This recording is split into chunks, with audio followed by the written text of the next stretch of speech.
Hey guys, quick video lang. Wala akong pinagtataguan. Tinatago ko lang yung bloodshot eye ko. Kanina pagising ko, pulang-pula yung mata ko. For some reason ba, may pumutok na ugat.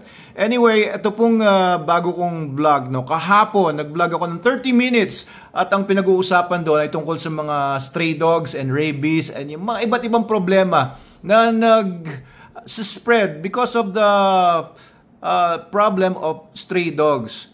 Sunod-sunod yung mga post ko dito sa Manalo Group of Companies page sa Facebook.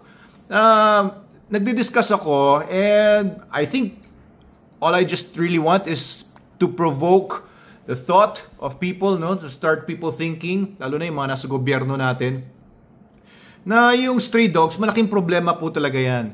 And naglagay ako ng poll kanina, no? It started a while ago and then meron na sigurong mga 70 na mga sumagot dun sa poll ko. Ang poll is very simple. Gusto nyo bang mawala ang mga stray dogs sa Pilipinas? Alam nyo, konti lang naman pala. Nasa mga 12 lang yung mga sumagot na ayaw nilang mawala ang stray dogs. Most of the people, no, mga 60 yata, ganyan, they want stray dogs. Wala na. Ayaw na nila ng stray dogs sa Pilipinas. Marami lang po kasing sobrang vocal na mga animal welfare activists, no? Sobrang vocal nila, kahit kaunti lang sila, natatakot yung mga ibang mga decent people, ayaw lang makipag-away, ayaw na makipagtalo, na labanan pa sila. Kasi nga naman, gulo pa nga naman yun, di ba? Pero ako, I'm speaking out, no? I know na I'm pissing some people off, and that includes a couple of people dun sa page na nag-express ng kanilang dismay, and sabi nila, i-unfollow ko na itong page ninyo from now on because of this content. So be it, no? Wala naman tayong magagawa doon. Anybody is free to follow our page or leave. Wala naman pong problema yon. Hindi naman ako fame hungry. Hindi naman po ako pa-famous. Gusto ko lang talaga na ilabas dito yung opposing argument doon sa maraming mga, alam niyo yun, mga arguments na mga sobrang naglilin sa extremism na ginagawa nilang sobrang malaking issue yung pag-alis ng mga stray dogs. Ang sinasabi nila, ito, no, isang argument is, wala namang kasalanan, hindi naman kasalanan ng aso, bakit nyo aalisin yung mga stray dogs? Hindi naman sila may kasalanan na sila ay stray dogs. Ang may kasalanan, yung mga may-ari sa kanila na ninahayaan sila sa kalsada o pinabayaan sila sa kalsada at dumami na tuloy sila sa kalsada. Sila yung dapat ikulong. Sila yung dapat hulihin. O parang sinasabi nila, wag nang hulihin yung mga stray dogs. Which is wrong. No, okay, sige, wala silang kasalanan. Naman, totoo naman yan. Animal sila no? Pero tayo, bilang mga tao tayo, meron tayong responsibility, meron tayong enough intellect, meron tayong enough brain cells, brain power, to do what is right. Ito kasi ang pinakamalaking problema dyan sa stray dogs. Every year, more than 1,000, not stray dogs, more than 1,000 dogs in the Philippines get diagnosed na positive for rabies. 300 people every year since I started as a vet nung year 1999, nung thesis ko about dog ecology sa UP Los Baños VetMed. Every year, 300 people die in the Philippines. Alam niyo yun, ang sarap na mamatay dahil meron kang ginawang mabuti. Ang sarap mamatay na meron kang masabi mo na natapos mo yung buhay mo. Pero yung mamatay ka ng maaga because of rabies, na dahil nakagat ka lang ng aso mo, o dahil nadilaan yung sugat mo ng aso mo, or nakalmot ka ng pusa mo na may rabies pala, o napunta ka sa kalsada tapos hinabol ka na aso, nakagat ka, ayun, namatay ka sa rabies. O nag-aalaga ka ng mga tuta dyan, tapos may rabies pala. Namatay ka dahil sa rabies. Walang katuturang kamatayan. Walang katuturang loss of life. Sayang yung mga buhay, di ba? Recently, si Jamaica Star nga, yung dalagita na namatay sa bandang Tondo dahil sa hindi siya nagsabi sa nanay niya, no? Nakagat pala siya ng asong may rabies. Patay ang dalagita. Alam nyo, ang daming ganyan na pwedeng makakontribute sana sa society, yung mahalin pa nila yung mga mahal nila sa buhay, na hindi nila na magagawa dahil nawala na yung buhay nila. And it's a sad fact, no, na we are so intelligent. Filipinos are very talented people, no? Ang dami nating mga veterinarians dito, mga talented people sa government, talented people sa iba't ibang industries. Pero dahil sa, alam niyo yun, yung masyado tayong maingat sa pagsasalita laban sa mga kapwa-tao natin na, alam niyo, ayaw natin maka-hurt ng damdamin, pinipigilan na ng matatalinong tao yung pagsasalita laban sa mga issues na hindi naman dapat nagba-back out sila. Yun ang nangyari na yung mga gobyerno natin, takot na alisin yung mga, alam niyo yun, yung mga humaharang sa mga kalsadang mga tindahan kasi maraming magagalit sa kanilang mga voters nila. Maraming hindi inaalis sa mga lugar na nagsasquat yung mga tao dahil harang sila doon sa ninakaw na nila yung mga legit properties ng may mga properties na pinaghirapan naman nila yung mga properties na yun para mabili nila. Hindi nila magawa ng mga politika dahil, well, you get my point, di ba? And in my point, in this case, no, sa stray dogs, kailangan naman talaga matanggal na yung stray dogs. Noon pa yan, matagal na yung anti-rabies program ng government, yung Rabies Free Philippines 2020. Anong taon na ngayon? 2024 na ngayon. Failure ang government natin pagdating sa anti-rabies. And kagaya nga ng sinabi ko nung last video ko, kahiya-hiya sa mga countries na walang rabies. They achieved it kasi matatalino yung mga leaders nila, and they were able to do it na kahit maraming mga nag-o-oppose dahil they had leaders who had the guts.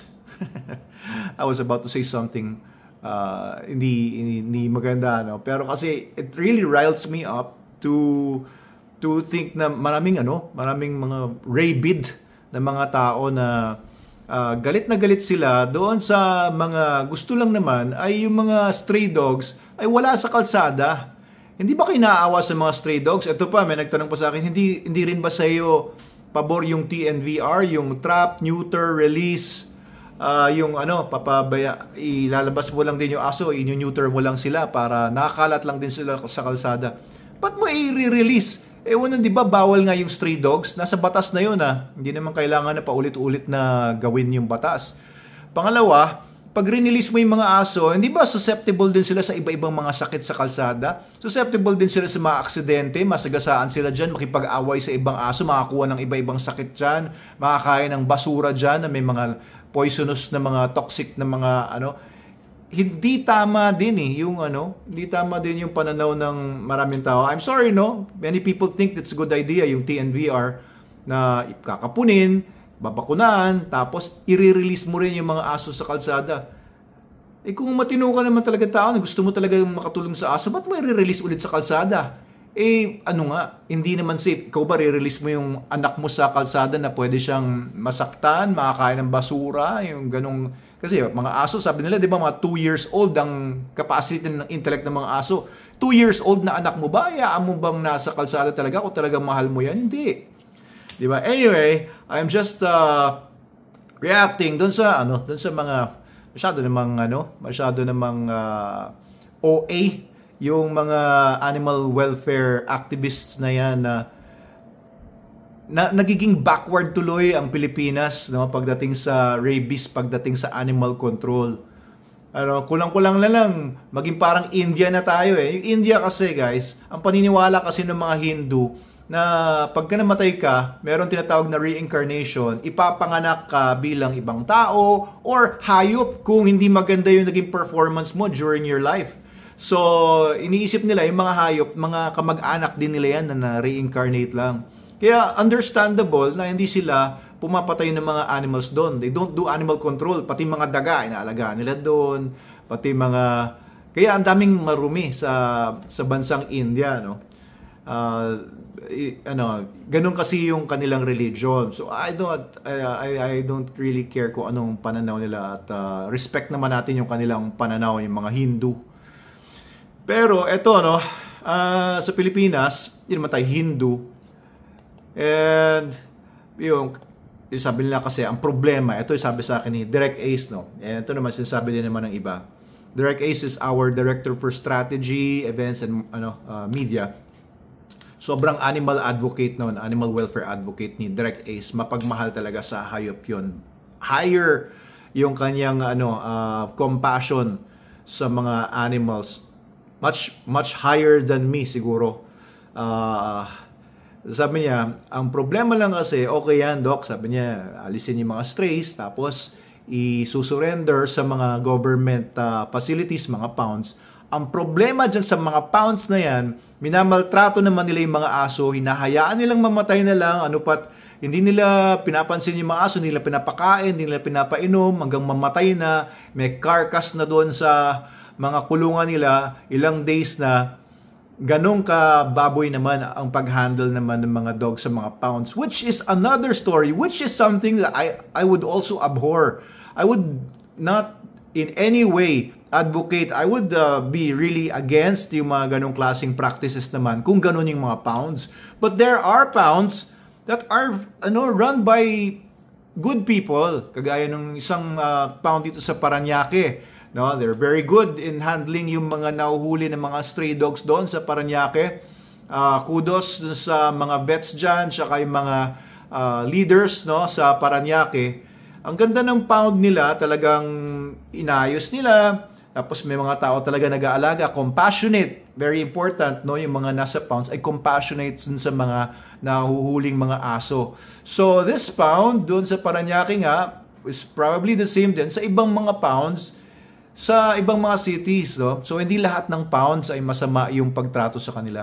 So pagka tinubos sa kanila yung mga dogs na nahuli, ay ibibigay naman nila. Ngayon kung walang tumubos, ay ipapa-adapt naman nila kung may mag-a-adapt. Before they release the dogs na ipapatubos or ipapa-adapt, of course, nila yan, iba-vaccinate nila yan, aalagaan muna nila yan kung anumang may sakit man.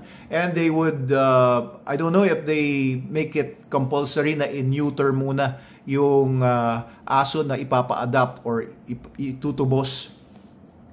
Pero kung walang nag-adapt, walang nagtubos, the dogs would be in line line up na sila for euthanasia. Euthanasia, I don't think it's such a bad thing, I mean, sabi kasi euthanasia kasi ang mga dogs kasi parang pets din yan We're slaughtering hundreds of thousands of chickens and pork and pigs and cows every day for our consumption. Pero syempre, iba nga naman ang dogs. I agree with that.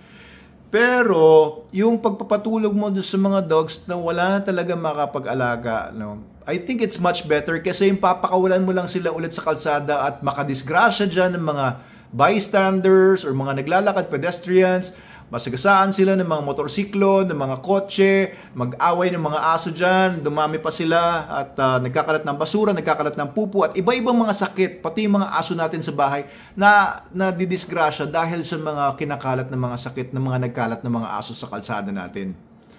Alright, so I stand firm doon sa stance ko na we really need to address yung stray dog problem. Bureau of Animal Industry, guys, mga kapwa ko dyan, mga vet, please do your job. Nakakahiya, di ba? I have colleagues there or the same school who went to the same veterinary medicine school as me sa UP. Of course, hindi ko naman sinasabi na walang kwenta yung ibang mga vets, but I have so much respect for the government, so much respect for the veterinary profession, pero kahiya-hiya ito, yung rabies problem natin sa Pilipinas. Inutil ba tayo? Hindi naman siguro. Sorry, I'm not in government. I don't have the resources and I don't have the power to do whatever that you're supposed to be doing. Please do it. Please do your jobs. Wag lang yung puro career na lang ang gusto nyong i-pursue at yung inyong mga benefits at kung ano-ano.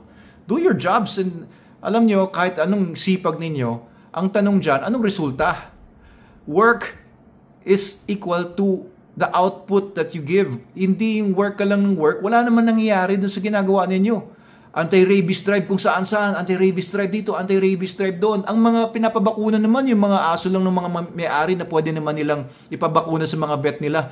Gusto lang magpalibre. Yung mga stray dogs, hindi naman mahuli-huli, hindi naman mabakunahan yan. Ay, nako.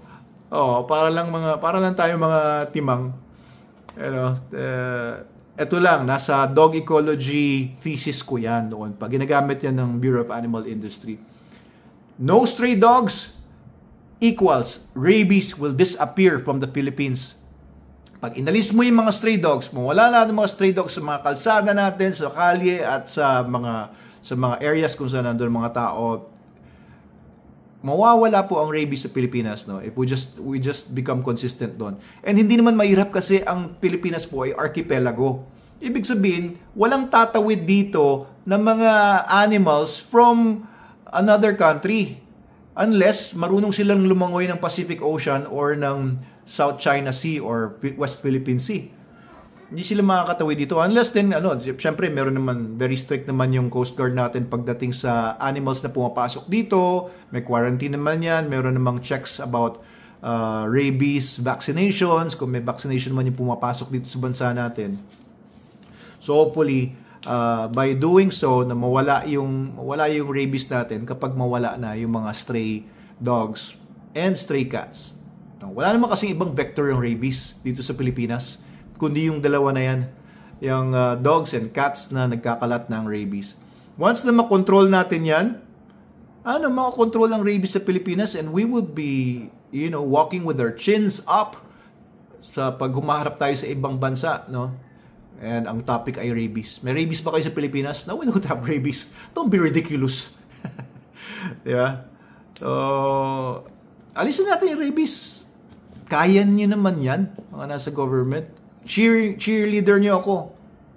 I'm cheering for you. I'm vouching for you, no? Medyo nakakainis lang, kaya ganyan yung tone ko. Pero, we're really vouching. We should really help each other. Wala namang ibang tutulong sa atin kundi tayo-tayo lang. Rabies is a simple case, no, na pwede naman talaga magawa kung talagang may gamitin natin yung utak natin. Pero, I don't know. I seriously doubt it. But, sana merong mag-step up sa government natin and do something about rabies. Promote ko na rin yung sabon namin, no? Pag nakagat kayo ng aso ninyo or ng pusa ninyo, nakalmot, or nag-handle kayo ng animals in general, sa shelter man kayo or what, use Super Doc soap. It is the only soap in the market na designed for zoonotic pathogens. Zoonotic pathogens means yung mga sakit na galing sa mga animals na pwedeng ilipat sa tao. Halimbawa, Sarcoptes cabiei, yung galis na sobrang kati na ililipat yan mula mga dogs papuntang tao. So effective dyan ang Super Doc soap. Available yan sa TikTok, Shopee, and Lazada natin. And dealers nationwide. Ganun din yung rabies virus, no? If you get bitten or scratched or basta nag-handle kayo ng animals, wash yourselves with soap, no? Lagi. Before you eat, before you hold your baby, before you hold your children or other people, before you do anything, no, after yung pag-aalaga niyo ng mga animals niyo, kaya kung ano man, any dirty jobs that you do, Super Doc soap ang gamitin po ninyo. Alright, yun lang yung sagot ko, no? Doon sa magli-leave daw sila ng page na meron pang nag-comment na doon sa post ko na ano kaya magandang content na gawin ko sa mga videos ko. Meron dong isa, no? Hindi ko na sabihin ko ng pangalan kasi una nakalimutan ko naman. Sabi niya, tumalon daw ako sa 10-story building tapos i-video ko daw. Check daw, maraming manonood daw noon. Loko, di ba? Sabi ko nga, eto na lang gawin ko, bigyan kita ng 100 pesos, batukan mo ng malakas yung sarili mo, tapos i-video mo, tapos i-upload ko, viral yon. Anyway, papatawa lang ako guys ha. Kung na-offend kayo, ma-offend na kayo, pero sabihin ko na sa inyo, nagbibiro-biro lang ako dito. Pero seryoso naman talaga yung problema natin. I think the problem about rabies, about zoonotic diseases like distemper, parasitism, blood parasitism na naililipat-lipat ng mga stray dogs sa mga dogs natin na nasa bahay dahil nag-interact sila sa gate natin or sa fence natin. I think that's a bigger problem, no? Lalo na yung rabies. 300 Filipinos die every year. Then yung nararamdaman ng mga aso. na hindi naman nila kasalanan yung pagiging stray dog, nandun na tayo. Pero ang liit ng problema ninyo kumpara sa problema ng bansa. Yun lang guys. Oo, pasensya na ulit kayo. Naka-shades ako. I don't mean to be disrespectful or impolite. Pero pakita ko sa inyo yung mata ko para makita nyo. Yung mga hindi nandidiri, tignan nyo yung mata ko. Pero yung kung nandidiri kayo, pikit nyo muna yung mata nyo. O, patayin nyo muna yung video nyo. Ayan, oo. Grabe, di ba? Oo, overworked and kulang sa tulog. Yan lang guys. Oo, hindi ako nagda-drugs Ganito lang magsalta at ganyan lang yung mata ko because of stress. And salamat na rin, no, sabihin ko na rin dito sa video, salamat na, although sinabi ko na rin sa mga post ko kanina sa page natin, salamat na rin sa ating kaibigan si Sir Richard Hinola, no, siya ang nag-organize ng Empowered Men and Women. Ito yung binigay sa amin medal. Oh, thank you. At ayan, trophy. Ayan, ang ganda, di ba? Simple lang, pero ang ganda. Ayan, Doc Abel Manalo, the vetrepreneur, social media creator. Tapos ito, may magazine sila. Ayan, magazine. Kaibigan ko yan, Miss Nina Taduran. Ayan, dati kasi nasa RMN News ako. Naging reporter ako sa RMN News. Bantay OCW. Dr. Abel Manalo. Oh, hindi pa ako. Doctor ba sinasabi ko? Abel Manalo, nag-uulat. Ayan, so andito rin tayo sa loob. Thank you po. No? Alam nyo itong mga award na to. Nakakatuwa kasi tumutulong talaga sila doon sa mga nangangailangan. Charity po ito.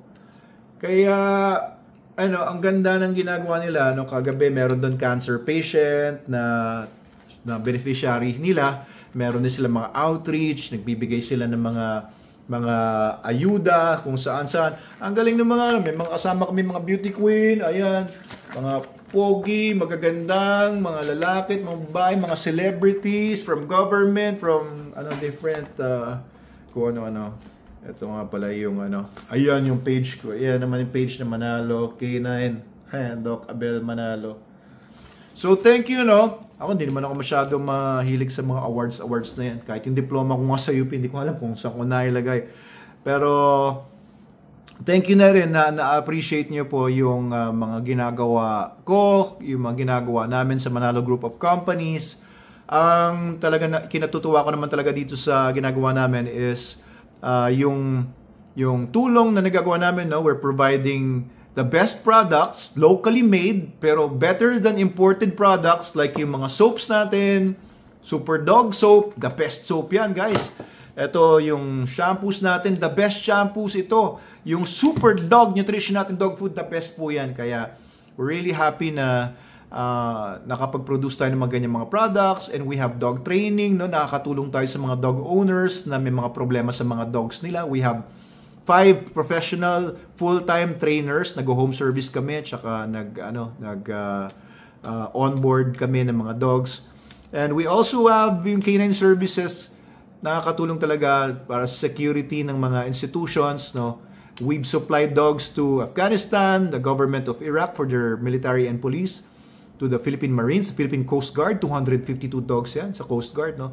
And sa Malacanang, sa Presidential Security Group, sa Army, sa Marines, ayan, mga kakampi natin lahat yan. So, nasupplyan natin ng mga dogs yan, mga handlers, dog food, etc., etc. So, thank you, no? Si Dr. Abel Manalo po ito, veterinary medicine practitioner. Well, I don't have a clinic, no? Pero ito, ginagawa ko yung Manalo Group of Companies. We have a resort hotel, we have Manalo K9, we have dog food. Yan po yung mga ginagawa ko kung di nyo pa ako nakilala. Anyway, yun lang po yung rant ko. Yun lang po yung masasabi ko about yung mga reactions ng mga tao so far dun sa video ko nga kahapon. Relax. Pag masyado tayong maggagalitin, ay papangit na tayo unang-una. Well, okay lang naman yung kung pangit ka na. Pero iikli ang buhay natin, magkakasakit tayo. Kaya smile lang, di ba? Habang inaayos natin yung mga problema natin, habang ginagawa natin kung anong kailangan natin gawin sa buhay, tingnan natin, we're still alive, di ba? We're being provided with with so many good things kung bubuksan lang natin yung mga mata natin, sa totoo lang. Kahit na anong problema mo, kahit feeling depressed ka, feeling mo lang yan. Ang totoo niyan, ang daming magandang pwedeng gawin sa buhay, ang daming pwedeng tulungan. And kung hindi ka mag-focus sa sarili mo, mag-focus ka sa tulong, mag-focus ka sa pagbigay ng value sa ibang tao, ay mawawala yung depression mo. Kagaya yung ginagawa ko dito, I'm teaching about dogs, I'm teaching about rabies, the problem about stray dogs. I think, for me, this is a good thing. I'm providing value to this channel. And by the way, if you haven't followed, subscribed, or liked our channels yet, please do so. And you will be bombarded with a lot of information, and good stuff about the things we're doing at Manalo K9, Manalo Resort Hotel, etc. Thank you po. Mabuhay po kayo. Have a great weekend. Have a great week ahead.